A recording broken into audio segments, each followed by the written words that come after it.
വീട്ടിൽ രാത്രി വാതിലടക്കുന്ന നേരത്ത് പുറം വാതിലിൻ്റെയും അകം വാതിലും അടക്കുന്ന നേരത്ത് വാതിലിൻ്റെ മുകളിൽ മർനോഷ് എന്നെഴുതുന്നത് നല്ലതാണ്. ബിസ്മില്ലാഹിർ റഹ്മാനിർ റഹീം മർനോഷ് എന്നെഴുതിയാൽ ആ വീട്ടിലേക്ക് കള്ളന്മാർ പ്രവേശിക്കൂല. മർനോഷ് എന്നത് ആരാണെന്നറിയോ? ബഹുമാനപ്പെട്ട അസ്ഹാബുൽ കൗഫിലെ കാവൽക്കാരനാണ്. അവരുടെ പേരാണ്, മറക്കരുത്, മർനോഷ്. ഇത് നിങ്ങൾക്ക് ഞാൻ സമ്മതം തന്നിരിക്കുന്നു. എനിക്ക് എൻ്റെ ഷെയ്ഖ് സമ്മതം തന്ന പ്രകാരം നിങ്ങൾക്കും ഞാൻ സമ്മതം നൽകിയിരിക്കുന്നു.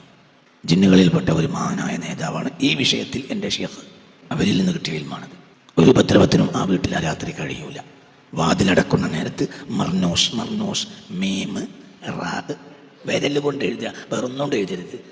വലത്ത് കൈയിൻ്റെ ചൂണ്ട് വിരൽ കൊണ്ട് കൂട്ടി എഴുതുക. മീമ് റാ മർ, നൂന് വാവ്, മർ നോഷ്, ഷ് സീനല്ല, 3 പുള്ളിയുള്ള ഷീന്. ബിസ്മില്ലാഹിർ റഹ്മാനിർ റഹീം മർനോഷ്. അസ്സലാമു അലൈക്കും. പ്രിയമുള്ളവരെ, ഇത് ഏതാണ് ഐറ്റം എന്നുള്ളത് മനസ്സിലാവുന്നില്ല. കൂട്ടിയിട്ട് കത്തിച്ചതാണോ എന്നൊരു സംശയം ഇല്ലാതില്ല. ഏതായാലും അദ്ദേഹം പറഞ്ഞത് കള്ളന്മാർ വീട്ടിലേക്ക് പ്രവേശിക്കാതിരിക്കുവാൻ വേണ്ടി വീടിന്റെ വാതിലിന്റെ ബോൾട്ട് ഇടുമ്പോ, കുറ്റിയോ അല്ലെ താഴൊക്കെ ഇടുന്ന സമയത്ത് മർനോഷ് എന്ന് എഴുതണം എന്നാണ്. മർനോഷ് എന്ന് എന്തുകൊണ്ടാണ് എഴുതേണ്ടത് എന്ന് പറഞ്ഞിട്ടില്ല. എഴുതേണ്ടത് വലത് കൈയിന്റെ ചൂണ്ടുവിരലാണെന്ന് പറഞ്ഞിട്ടുണ്ട്. അത് എഴുതാൻ ഉപയോഗിക്കുന്ന ഇങ്ക് എന്താണെന്നുള്ളത് അറിയിച്ചിട്ടില്ല. എന്തായാലും മർനോഷ് എന്നാണ് എഴുതേണ്ടത്. ആ പേരാരും മറക്കൂല അല്ലെ, മർനോഷ് എന്നായതുകൊണ്ട്. ഇനി മർനോഷ് എന്ന് എഴുതുന്നതിന് മുൻപായിക്കൊണ്ട് ബിസ്മില്ലാഹിർ റഹ്മാനിർ റഹീം എന്ന് എഴുതണം. അത് കഴിഞ്ഞിട്ട് മർനോഷ് എന്ന് എഴുതി കഴിഞ്ഞാൽ കള്ളന്മാർ പ്രവേശിക്കൂല എന്നാ പറഞ്ഞത്. ഇയാൾക്ക് അസുഖമാണോ അതോ എന്തെങ്കിലും മരുന്ന് മാറിക്കഴിച്ചതാണോ അല്ലെങ്കിൽ ഏതെങ്കിലും വീര്യം കൂടിയ മരുന്ന് ഓവർഡോസ് അടിച്ചതാണോ എന്നുള്ളത് നമുക്കൊന്ന് പരിശോധിക്കേണ്ടതുണ്ട്, അല്ലെങ്കിൽ അറിയേണ്ടതുണ്ട്.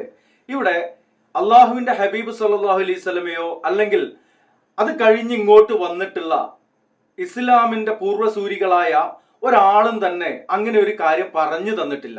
അതൊക്കെ പോട്ടെ, അതിനുശേഷം അദ്ദേഹം പറയുന്ന ഒരു ഭാഗമുണ്ട്, ഇത് ഞാൻ നിങ്ങൾക്ക് സമ്മതം തന്നിരിക്കുന്നു എന്ന്.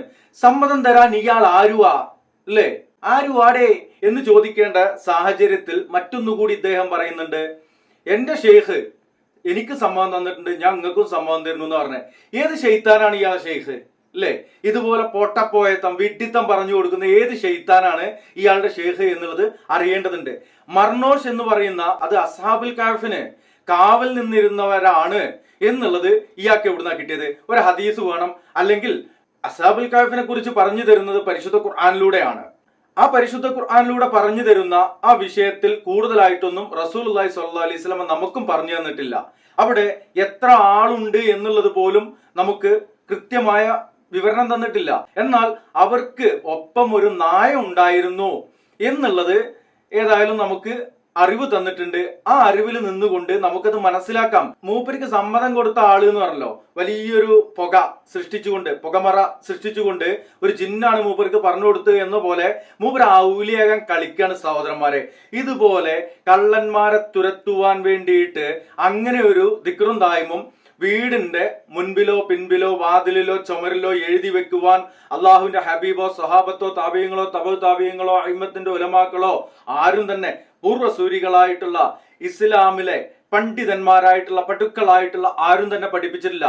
ഇയാള് പറഞ്ഞാൽ നമ്മളത് സ്വീകരിക്കണോ? ആദ്യം അതാണ് നമ്മൾ നോക്കേണ്ടത്. രണ്ടാമത്, ഇയാള് പറയുന്നതിലെ സത്യാവസ്ഥ എത്രത്തോളം ഉണ്ട്? അസ്ഹാബുൽ കഹ്ഫ് അങ്ങനെ ഒരു ചരിത്രം പരിശുദ്ധ ഖുർആൻ പറയുന്നുണ്ട്. ആ അസ്ഹാബുൽ കഹ്ഫിന്റെ എണ്ണം എത്രയാണ് വിശദീകരിച്ചിട്ടില്ല. അവർ ഉറങ്ങിയിട്ടുണ്ട് വർഷങ്ങളോളം എന്ന് പറയുന്നുണ്ട്. അവർക്കൊപ്പം ഒരു നായ ഉണ്ടായിരുന്നു എന്ന് വിശദീകരിച്ച അള്ളാഹു അവർക്ക് കാവലായിക്കൊണ്ട് ഒരു ജിന്നിനെ അവിടെ നിർത്തിയിരുന്നു എന്നുള്ളത് വിശദീകരിക്കാൻ മറന്നു പോയതാണോ? റഹ്മത്തില്ലാത്ത കാസിമിയെ താങ്കൾ വിശദീകരിക്കണം. അള്ളാഹുവിന്റെ ഹബീബ് സല്ലല്ലാഹു അലൈഹി വസല്ലമ അത് നമ്മിൽ നിന്നും മറച്ചു വെച്ചതാണോ? നിങ്ങൾക്ക് അറിവ് നൽകിയ സമ്മതം തന്ന ശൈത്താന് മാത്രമേ ഇതിനെക്കുറിച്ച് അറിവുള്ളൂ എന്നുള്ളതാണോ താങ്കൾ ഈ മാലോകരോട് വിളിച്ചു പറഞ്ഞുകൊണ്ടിരിക്കുന്നത്? ഇപ്പോ ഇന്നലെ റഫീഖ് സലഫി ഒരു വീഡിയോ ചെയ്തിട്ടുണ്ട്. അതിന്റെ ഹെഡിങ് കുറുവ സംഘത്തിനെ പോലും പ്രതിരോധിക്കാം എന്നുള്ള തരത്തില് ഈ വീഡിയോ ഇത് അദ്ദേഹം പുറത്തുവിട്ടിട്ടുണ്ട്. കുറുവ സംഘങ്ങളെ ഭയന്നുകൊണ്ട് സെക്യൂരിറ്റി സിസ്റ്റം ഒക്കെ ഇവിടെ ആളുകൾ ചെയ്തുകൊണ്ടിരിക്കുന്നുണ്ട്. ഇപ്പോ CC ക്യാമറ വെച്ചുകൊണ്ട് അതിന് പുറമെ സെക്യൂരിറ്റി സിസ്റ്റവും ഉണ്ട്. ഇതൊക്കെ ആയിരങ്ങളും പതിനായിരങ്ങളും ഒക്കെ മുടക്കിയിട്ട് ലക്ഷങ്ങളൊക്കെ മുടക്കിയിട്ട് ആളുകൾ ചെയ്യുന്നുണ്ട്. എന്നാ പിന്നെ ഓലിക്ക് മർനോഷ് എന്നെ എഴുതി വെച്ചാ പോരെ അല്ലേ? വാതിലുമൊക്കെ മർനോഷ് എന്ന് എഴുതിയേക്ക. അത് ദിവസവും എഴുതണോ, അതോ ഒരു തവണ ആദ്യമായിട്ട് വാതിൽ അടക്കുന്ന ആ സമയത്ത് എഴുതിയാൽ മതിയോ, അതോ ആഴ്ചക്ക് എഴുതിയാൽ മതിയോ, അതോ മാസത്തിലാണോ, അല്ലെങ്കിൽ ആണ്ടിന് എഴുതിയാൽ മതിയോ? എന്ത് വിഡിത്തൊക്കെയാണ് കാസിമി നിങ്ങൾ ഈ പറഞ്ഞുകൊണ്ടിരിക്കുന്നത്? ഈ ജനങ്ങളെ നിങ്ങൾ എങ്ങോട്ടാണ് ഈ വഴി നടത്തുന്നത്? കള്ളം വന്നു കഴിഞ്ഞാൽ പിടിക്കുക അല്ലേ? കള്ളം വരുന്നത് കാണുവാൻ വേണ്ടിയിട്ട് CC ക്യാമറകൾ സ്ഥാപിക്കുക. സെക്യൂരിറ്റി സിസ്റ്റം പല തരത്തിലുള്ള പല കമ്പനികളുടെ സെക്യൂരിറ്റി സിസ്റ്റം ഉണ്ട്. ഇനി ക്യാമറ വെക്കാൻ കാശില്ല, അതുപോലെ തന്നെ സെക്യൂരിറ്റി സിസ്റ്റം ചെയ്യുവാൻ കാശില്ല എങ്കിൽ വാതിലടച്ച് കുറ്റിയിടുക. എന്നിട്ട് വാതിലും ആരെങ്കിലും തൊട്ടാൽ, ഈ ഇടയ്ക്കൊരു വീഡിയോ പ്രചരിച്ചിരുന്നു, വാതിലിന്റെ ആ ഒരു ബോൾട്ട് ഉണ്ടല്ലോ അതില് പെട്ടെന്ന് വീഴുന്ന തരത്തിൽ ഒരു പാത്രം വെക്കുക. ആരെങ്കിലും വാതിലുമ തൊട്ട് കഴിഞ്ഞാൽ, ഒന്ന് പ്രസ് ചെയ്ത് കഴിഞ്ഞാൽ, ചെറിയ അനക്കം ഉണ്ടായി കഴിഞ്ഞാൽ താഴെ വീഴുന്ന പോലെ ഒരു പാത്രം വെക്കുക. നിങ്ങളെ മർനോഷും വേണ്ട, കുർനോഷും വേണ്ട.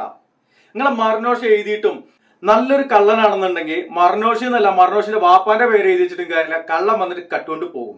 നല്ല കഴിവുള്ള കള്ളനാണെങ്കിൽ ആ കഴിവുള്ള കള്ളനെ പ്രതിരോധിക്കുവാനായിട്ട് നമ്മൾ നമ്മുടെ വീടിനൊക്കെ അടച്ചുറപ്പ് വരുത്തുക. അതുപോലെ തന്നെ വീട്ടില് അധികം പണമോ അല്ലെങ്കിൽ സ്വർണ്ണാഭരണങ്ങളോ അതുപോലെ വിലപിടിപ്പുള്ളതൊന്നും സൂക്ഷിക്കാതിരിക്കുക. പെട്ടെന്ന് എടുത്തു കൊണ്ടുപോകുവാൻ പറ്റുന്ന തരത്തിലുള്ള വിലപിടിപ്പുള്ളതൊന്നും വീട്ടിൽ സൂക്ഷിക്കാതിരിക്കുക. ഇനി വീട്ടിൽ സൂക്ഷിക്കുന്നുണ്ടെങ്കിൽ വാതില് നല്ല അടച്ചുറപ്പുള്ള വാതിലാക്കുക. അത് കൃത്യമായിട്ട് 2 തലയും ബോൾട്ട് ചെയ്തിട്ടുണ്ട്, അതിന് ക്രോസ് ബാർ ചെയ്തിട്ടുണ്ട് എന്നൊക്കെ ഉറപ്പ് വരുത്തുക. അതിന് പുറമെ ഞാൻ പറഞ്ഞ പോലെ ഒരു പ്ലേറ്റ്, ഈ സ്റ്റീലിന്റെ ഒക്കെ പ്ലേറ്റ് ആണെന്നുണ്ടെങ്കിൽ വാതിൽ അവിടുന്ന് ആരെങ്കിലും ഒന്ന് തട്ടിക്കഴിഞ്ഞാൽ ആ പ്ലേറ്റ് നിലത്ത് വീഴുകയും ശബ്ദം ഉണ്ടാവുകയും ചെയ്യും. അങ്ങനെ നമുക്ക് കള്ളൻ വന്നു എന്നറിയാം. ഇനി കള്ളൻ അകത്ത് കയറിയാല് ആ കള്ളനെ പ്രതിരോധിക്കാന് കുറച്ച് മാർഷ്യൽ ആർട്സ് ഒക്കെ പഠിച്ചു വെക്കുക. നമ്മുടെ ശരീരം ഒന്ന് വർക്കൗട്ട് ചെയ്ത് വെക്കുക. നല്ല വ്യായാമ മുറകളൊക്കെ നിങ്ങളൊക്കെ പ്രചരിപ്പിക്കുന്നുണ്ടല്ലോ. അഹ്ലുസുന്നയിലുള്ള ആളുകളെയൊക്കെ ചാക്കിലാക്കി കൊണ്ടുപോവുകയാണെന്ന് പറയുന്ന ആ വ്യായാമ മുറ ഉണ്ടല്ലോ, MEC7 പോലെയുള്ള. ഇനി MEC7 തന്നെ പോകണമെന്നില്ല, നമ്മുടെയൊക്കെ നാട്ടില് ജിംനേഷ്യങ്ങളുണ്ട്, മാർഷ്യൽ ആർട്സ് പഠിപ്പിക്കുന്ന കേന്ദ്രങ്ങളുണ്ട്. അവിടെയൊക്കെ പോയിട്ട് മാർഷ്യൽ ആർട്സ് പഠിപ്പിക്കാം. കഴിഞ്ഞ ഒരു വീഡിയോയില് കുങ്ഫു, ചൈനീസ് കുങ്ഫു, അതുപോലെ തന്നെ ഷവോലിംഗ് കുങ്ഫു എന്നൊക്കെ പറഞ്ഞു. അതിൽ തന്നെ കൊബുഡോ എന്ന് പറയുന്ന വേറൊരു ഐറ്റം ഉണ്ട്. ഇനി അതൊക്കെ പരിശീലിക്കുക. ഇനി കള്ളൻ വീട്ടിലേക്ക് പ്രവേശിക്കാതിരിക്കാന്, അകത്തേക്ക് പ്രവേശിക്കാതിരിക്കാന് വാതിൽ അടച്ചുറപ്പുള്ളതാക്കുക.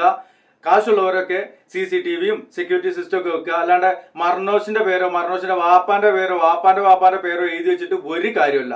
കള്ളൻ കയറും, കള്ളൻ കട്ടുകൊണ്ടുപോകും. അപ്പൊ ഡോറ് ബന്ദോബസ്താക്കുക, സെക്യൂരിറ്റി സിസ്റ്റം ഒക്കെ ചെയ്യാൻ കഴിവുള്ളവര് അത് ചെയ്യുക. അല്ലാതെ കള്ളനെ പ്രതിരോധിക്കാൻ ഇവരെ തട്ടിപ്പോയിട്ട് നടന്നു കഴിഞ്ഞാൽ നിങ്ങള് മർനോഷിന്ന് എഴുതിയേക്കും, ഇയാള് ചിലപ്പോ ആളെ വിടുന്നുണ്ടാവും. അല്ല, പറയാൻ പറ്റില്ല.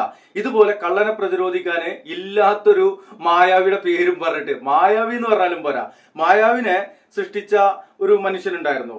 ആ കഥ അയാള് ഈ അടുത്ത് കുറച്ചു കാലമായി അയാൾ മരണപ്പെട്ടു പോയിട്ട് 8 വർഷത്തോളായി.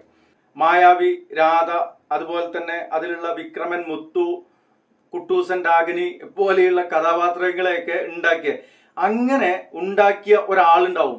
ഈ മർനോഷൻ ഉണ്ടാക്കിയ ഒരാൾ പോലും ഉണ്ടാവൂല. ഇയാളായിരിക്കും ആദ്യമായിട്ട് മർനോഷൻ ഉണ്ടാക്കിയിട്ടുള്ളത് എന്നുള്ളത് മനസ്സിലാക്കുക. ഇത് മായാവി കഥയല്ലെങ്കിൽ, ഇത് ഡിങ്കൻ കഥയല്ലെങ്കിൽ, ഇത് ബാലരമ ബാലമംഗളം കഥയല്ലെങ്കിൽ പിന്നെ എന്താണ്? ഇത് അടിസ്ഥാനപരമായിട്ടാണ് പറയുന്നത്. അസ്ഹാബുൽ കഹ്ഫിന്റെ മുൻപില് അവർക്കൊപ്പം ഒരു നായ ഉണ്ടായിരുന്നു എന്ന് നമുക്ക് പഠിപ്പിച്ചു തരുന്നുണ്ട്. എന്നാൽ അത് പഠിപ്പിച്ചു തന്ന അള്ളാഹുവും അള്ളാഹുവിന്റെ റസൂലും അവർക്ക് കാവലായിട്ടൊരു ജിന്നിനെ നിശ്ചയിച്ചിരുന്നു, ജിന്നിനെ നിർത്തിയിരുന്നു എന്ന് പറയാൻ നമ്മോട് മറന്നുപോയി. അത് പറയാന് ഈ പറയപ്പെട്ട ഈ ആളുകളെയാണ് ഏൽപ്പിച്ചിട്ടുള്ളത് എന്നൊക്കെയാണ് ഇവരുടെ വാക്കുകളിൽ നിന്ന് നമുക്ക് മനസ്സിലാക്കാൻ കഴിയുന്നത്. അതിന് പുറമെ ഈ മർനോഷിന് കള്ളനെ തടയാൻ കഴിയും, മർനോഷ് എന്നുകൊണ്ട് എഴുതി കഴിഞ്ഞാല് കള്ളൻ പിന്നെ വൈക്ക് വരൂല എന്നൊക്കെ പറയുന്ന ഈ മായാവി കഥയൊക്കെ നിങ്ങളെ കൂടി പോയിരുന്ന് പറയും കാക്ക എന്നാണ് ഇവിടെ പറയുവാനുള്ളത്. പ്രിയമുള്ളവരെ, ഇതുപോലെയുള്ള തട്ടിപ്പുകളിൽ വഞ്ചിതരാകാതിരിക്കുക. ദീനുൽ ഇസ്ലാം ഇങ്ങനെയൊന്നും അല്ല. ദീനുൽ ഇസ്ലാം അള്ളാഹുവും അള്ളാഹുവിന്റെ ഹബീബും പറഞ്ഞു തന്നിട്ടുള്ള, പഠിപ്പിച്ചു തന്നിട്ടുള്ള അള്ളാഹുവിന്റെ ദീന്, അള്ളാഹുവിങ്കൽ മതമായിട്ടുള്ള ദീന് അത് ഇങ്ങനെയല്ല എന്നുള്ളതാണ് ഈ അവസരത്തിൽ നിങ്ങളോട് പറയുവാനുള്ളത്.